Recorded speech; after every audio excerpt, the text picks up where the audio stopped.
English తోనే knowledge వస్తుందని మాట్లాడే పరిస్థితికి వచ్చారు. ఇదే హౌస్ లో నేను చూశాను. ఈ రోజు ప్రపంచం మొత్తం ఎక్కడ రాణించినా మాతృభాషలో చదువుకున్న వాళ్ళే రాణించారు.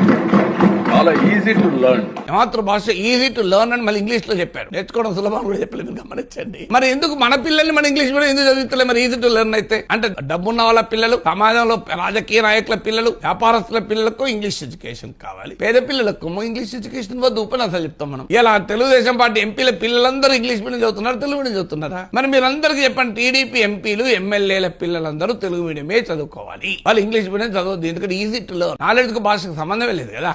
నచ్చినా నచ్చకపోయినా మీరు ఒక టాపిక్ పైన కావాలి సమాచారం అంటే మాతృభాషలో దొరుకుతుందా? చంద్రబాబు నాయుడు నా సూటి ప్రశ్న. వరల్డ్ ఎకనామిక్ ఫోరం రిపోర్ట్ కావాలి, నీకు అది ఇంగ్లీష్ లో దొరుకుతుందా, తెలుగు దొరుకుతుందా? ఇంటర్నేషనల్ మానిటరీ ఫండ్ డాక్యుమెంట్ కావాలి, ఇంగ్లీష్ లో దొరుకుతుందా, తెలుగు దొరుకుతుందా? అదంతా వల్ల state bank of India research report కావాలి, నాకు అది ఇంగ్లీష్ లో ఉంటుందా, తెలుగులో ఉంటుందా? మీరు ఐటీలో జాబ్స్ చేసేవారు ఎవరినైనా అడగండి, మీకు ఐటీ ఫంక్షనల్ స్కిల్స్ ఉండి ఇంగ్లీష్ కమ్యూనికేషన్ స్కిల్స్ లేకపోతే వాళ్ళకి ఉద్యోగాలు వస్తున్నాయా, వాళ్ళ శాలరీలు పెరుగుతున్నాయా అడగండి.